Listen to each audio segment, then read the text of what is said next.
All right, so in our final set of statistics information today, we're going to go back to the note-taking guide for Chapter 11. I believe I attached it to Quiz A, Chapter 12 that we just did this time. Or, no, I attached it to something else for you guys, didn't I? It's on your reading guide, okay. Sorry about that. So first, let's look at random number generators. Our calculator has a random number generator. Let's first go through how to seed that random number generator so that we all get different numbers. We could seed it so that since it's a computer algorithm like we discussed a second ago, we'd all get the same numbers, right? Let's seed it with our individual phone numbers so that we all get different things first, like the last 4 digits of your phone number. So here's how you do that. You enter the last 4 digits of your phone number. I don't think I remember mine. There we go. And then you hit store, that little button on the bottom left, which says stow. That'll give you a little arrow. So we're going to store this as the seed for our random number generator, which is not really random. So then I'm going to go to math. And then I'm going to look for things with statistics. Don't see any. I don't see any. I don't see any. First one is rand, and then I see something about other random stuff. If you hit, let's see, I think it's rand that you enter it in. It's been a while here. Yeah, I think it's just rand. So you store that seed, and that'll seed your random number generator to be different from your friends. We could also seed it so we'd all get the same thing. We'll do that another day. So now I'm seeding it with that. Doesn't matter what number, I just picked my phone number, okay? Yeah.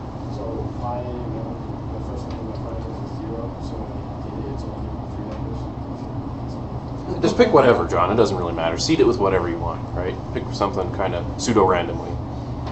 Okay, so the first thing on our note guide says, what is the calculator command to randomly simulate tossing 5 coins? Here it comes.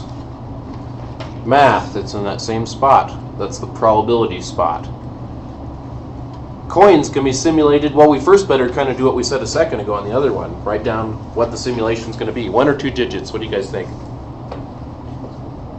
Just 1. How about 0 is something and 1 is something? How about 0 we say is tails? 1 is heads. I like heads better than tails. So we can go to random integer because 0 and 1 are integers. There's other things here. You can explore them. Random integer, and you say where you're starting, 0. You say where you're ending, 1, you could go 0 through 9 or 0 through 13 or whatever. And you say how many simulations you'd like to run. How many would we like? 5. There is the command that you want for number 1. Random integer, 0, 1, 5. So I'd write that down. I got that. I bet you guys got something different. It's possible we got the same thing. There's a way to do that mathematically. What's the chance of us getting the same thing? That's what we're going to learn how to do next time in the next unit. So I got heads, heads, tails, heads, tails. Okay, what's the calculator command then to simulate tossing 100 coins and then counting up how many heads? Let's first just come up with 100 coins. Hit second entry. There's our 5 coins again. How do I change it to 100? You just Change that to 100. No. It's going to take a while to think because it just did 100 of those random numbers. You could do things like put this in a list. Watch this. You don't have to do it if you don't want to with me. I'm going to go to my lists.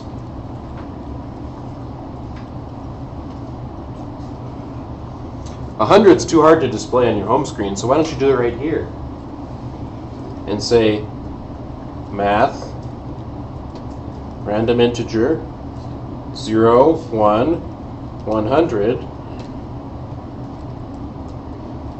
And now it downloads them all there. It's a lot easier to work with them if they're in a list. That's my suggestion if you're doing something like this, that you put it in a list. There's other ways to get it in that list too, but that's my way. So that should make sense to you guys. I wanted to figure out how many heads were in there. Do you guys want to go through that list and count? I don't. The heads were what? 1? So I think we should know how to do this. Can't we sum a list? Let's sum. Remember second list? sum is over there. And we have them in list 1. You could, of course, have just entered that whole statement right here, too. It's up to you. How many heads? You got 50? Exactly? Really? I got 48? 47s I'm hearing. Anything more far from 50? If we do more trials, we'll get closer and closer to 50-50. You got 51. That's pretty close. Okay.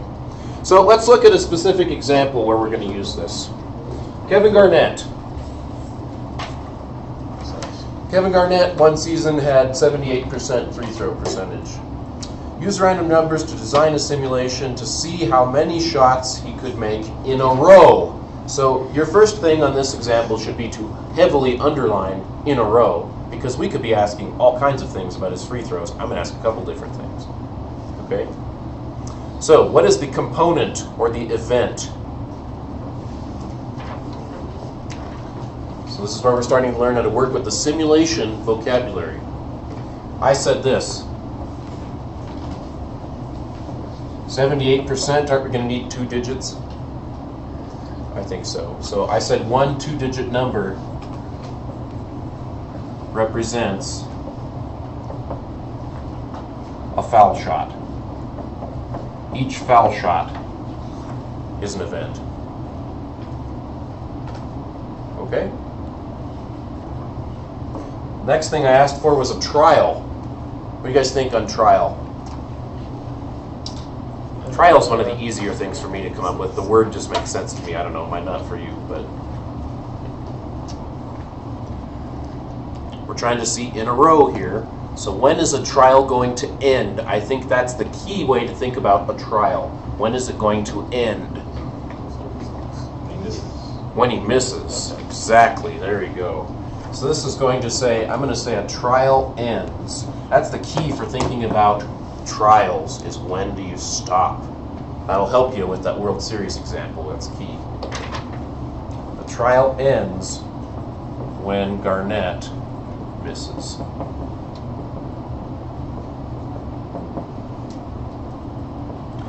And it's basically the sequence of all shots up to that point. You can write that down if you want to. But it's all the shots up to the miss, right? Okay. What's the response variable? What are we trying to actually count up or measure? How many shots made, or the number of length of the trial, right? Let's say that. So let's say the number shots made, something like that. And what do you guys think would be a good statistic, like of the statistics we've learned already this year, to measure this situation? We could probably do it different ways. What do you guys think? We've learned only a couple of them. Mode, median, mean, proportion. What would be a good way to measure this situation? It's a number of shots, right? Yes, so I think an average would be a good way to go. So I'd say we probably would report an average, like X bar.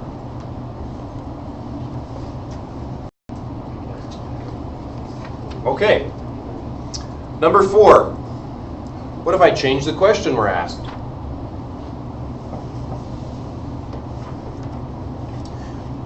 How would a trial and response change if we want to know how well he does on 5 specific shots that he takes at the end of every game? So that's also interesting, right? What would a trial be now?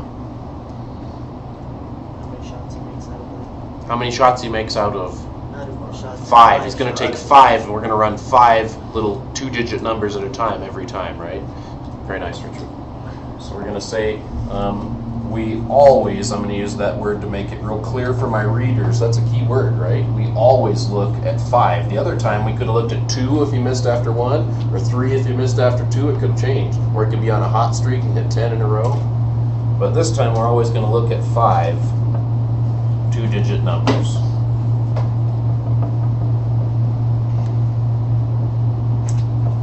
How is what we're counting or measuring going to change? The response variable.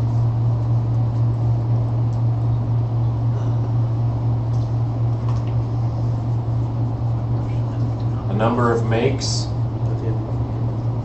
maybe like out of 5.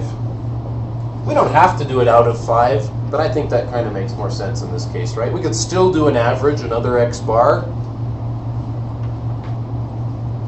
We could also do a proportion here. In the sheet, though, I asked you guys, we're actually going to run 5 trials, each one of us. We're probably going to get different things. I want to compute it as an average. So let's run this with our random number generator and get an average. So here we go. I've just got 5. Okay, so let's look at several at a time. So math. Random integer. What do you guys think this time? I should make a key, shouldn't I? Maybe like, you guys want to start with 0, 0? You want to start with 0, 1? If you have a random number generator, you can do it very many different ways. Let's just start with 0. We don't have to put 0, 0 for our calculator because it just keeps track. Does that make sense? And we want to go up through 100, not just through 78, Kinsey? Oh, sorry, we were on No, you're right. 100. 100. But I don't want to put 100 here if I start at 0, because between 0 and 100 are how many numbers? 101.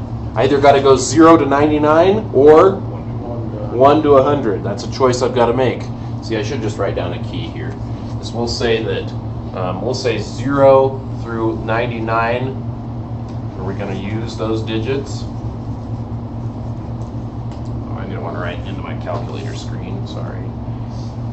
0 through 99, 2 digits. We don't have to enter 0, 0 on our calculator because it's smart enough to figure that out. So we're going to have that. Let's say 0 through what is a make?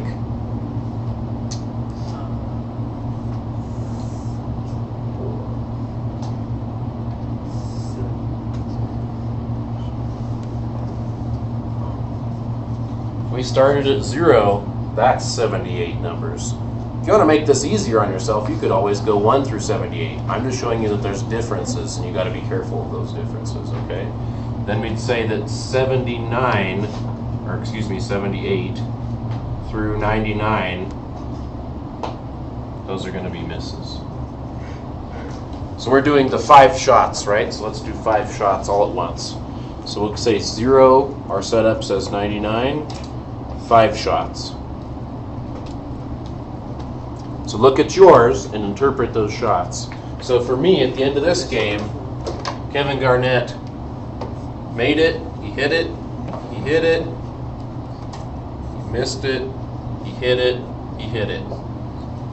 So my average, I guess this works better as a proportion, right? We call proportions p hat. So I'd say my proportion is 4 out of 5.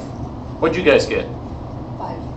5 out of 5? I got 4 out of 5? 4 out of 5. 4 out of 5? 2 out of 5. 4 out of 5? 2 out of 5. Oh, you guys had a bad night, huh? Okay. That's going to happen though, right? 78% doesn't mean exactly 78%, so it's random. That's the idea here.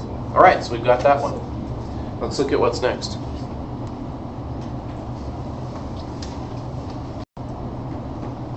So now we're looking at another scenario with Kevin Garnett, sinking both shots on a foul attempt. How's the trial going to change? Does it go every time he goes to the free throw, or? Yeah, each trial is a 3-throw attempt, right? So we could put that. What's that mean with our actual numbers we're simulating? So a 3-throw attempt, cool. What are we going to actually pick number-wise? 1, How many digits? 2, 0. Quattro, right? Because each one is 2 digits. So we're going to say 2 2-digit numbers form each individual trial.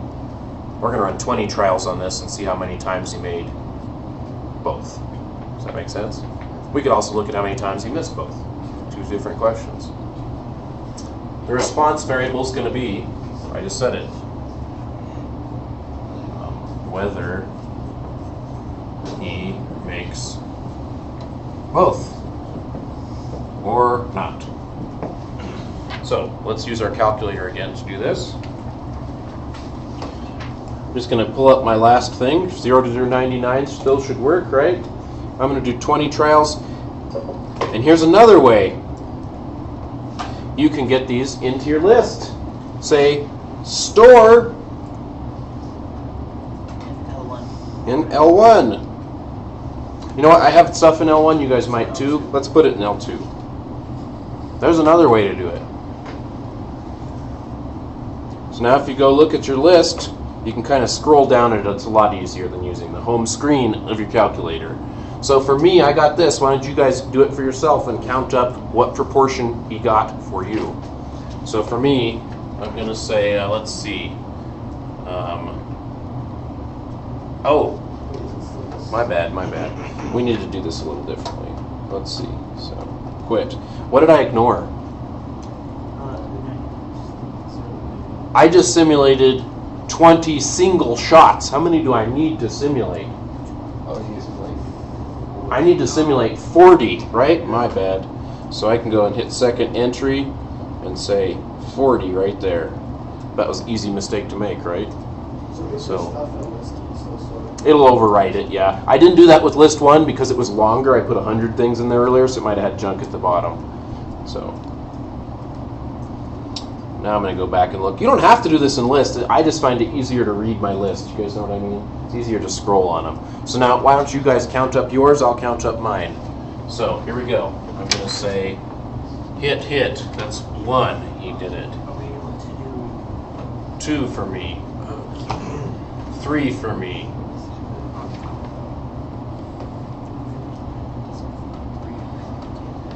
No.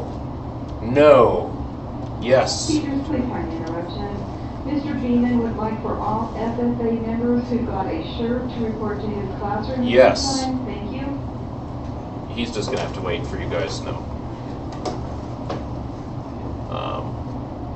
Let's see. No, because of the 79. Yes. Did I leave off on the 53? I left off, let's see, 34.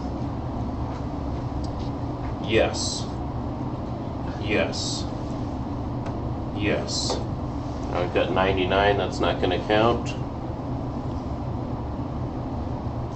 So 58, 47 counts. Yes. 58. That's no. Oh God. I was on 63. Yes, I didn't count wrong. Yes. So I got. He makes both shots 13 out of 20 times, which is 65%. If that makes sense.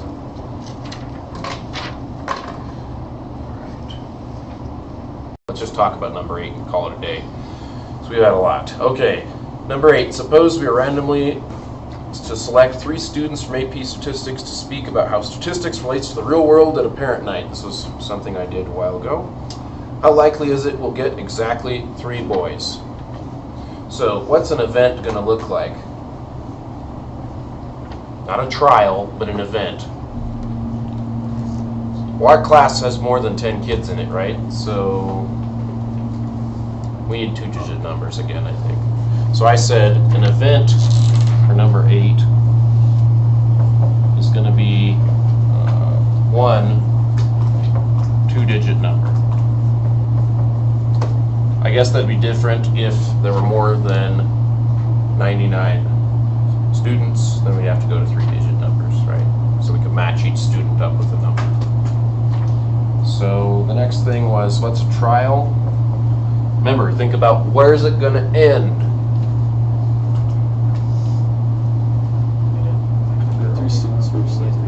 When we get 3 boys, because for some reason I want boys.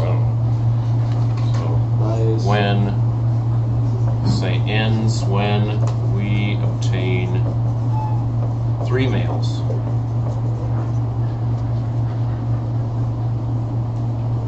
Well, hold on. Did I say it that way? I said, how likely is it we will get exactly 3 boys? Just trial ends, we get a female. Right? Or do we just do like we just? We Yeah, usually get just 3 students. Then we see how many times we get 3 guys. My bad. You could ask different questions here. That's just the one I wrote this time. So the response variable, I think, is pretty simple. Yes or no? Did you get 3 boys or not?